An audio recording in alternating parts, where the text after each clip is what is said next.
Hello guys and good day. It's Saturday today guys, at syempre expected na natin yan guys na kapag Sabado mayroon tayong drill exercises.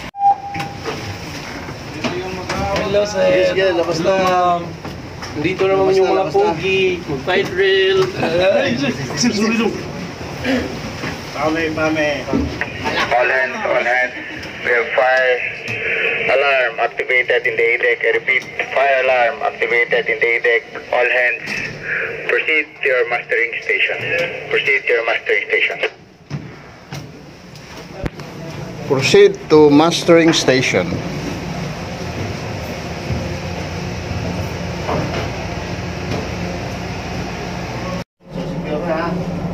O baka madali kayo. Okay. Masar mo na. So, pag dito yung halimbawa, sunog, dapat alam mo yung mga equipment natin. So, sa entrada pa lang yun. Bakit doon tayo umi-entrada? Kasi nandun yung stop ng fan. Nandun. Okay. Tapos mas malapit sa ito. Yun lang. Slide lang. Tapos, maliban dyan, patay yung fan. Nandito sa likod. Pero sa natural vent dito, okay, either dalawa lang yan. Buhusan. Upa. Okay, so ganun yung ano natin, para mabilis. Okay, tapos so pag dito, gagamit tayo ng tubig kung talagang malala dito na wala kang access papunta doon sa CO2. So, yan lang naman talagang point natin na i-release kasi hindi mo naman bubumbahin talaga na kung ano talaga ng immediate ng tubig to. Okay, magkaroon ka ng i-fault nyo, i-approach nyo to para ma-activate, para ano na yung sunog. Okay, yung dalawang firefighters, pagka ganun na, naka-entrada na, so yung unang report nyo, location ng sunog. Okay, once na na-report nyo, hindi na kayo sasabihan na kung ano yung i-activate nyo or gagamitan nyo. Either yung isa, yung mga portable natin, ito, portable fix na CO2. Either way, depende sa extent ng sunog na ni-report nyo.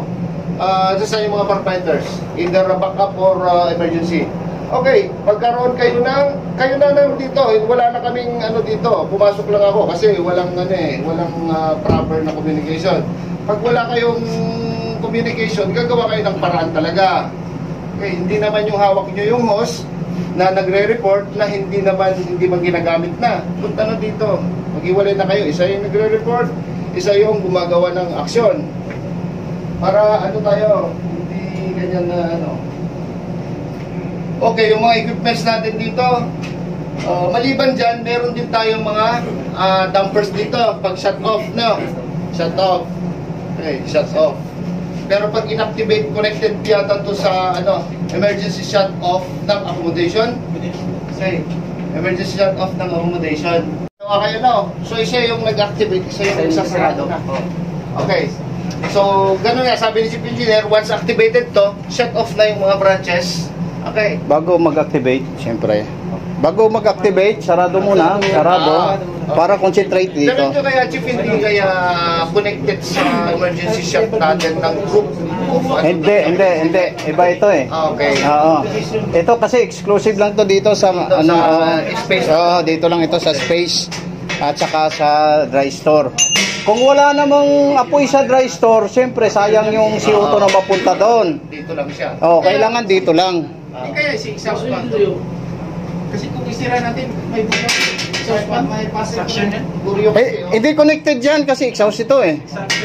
Ito ba? Exhaust to sir ba? Ito lang, para lang yan dito. Pero ba kung isira ko, Aircon yan eh. Kaya ito. Ibang linyada niyan. Iba. At dyan na nga guys, nagtatapos yung drill exercises natin for today. At magpipicture taking din tayo guys, after nito.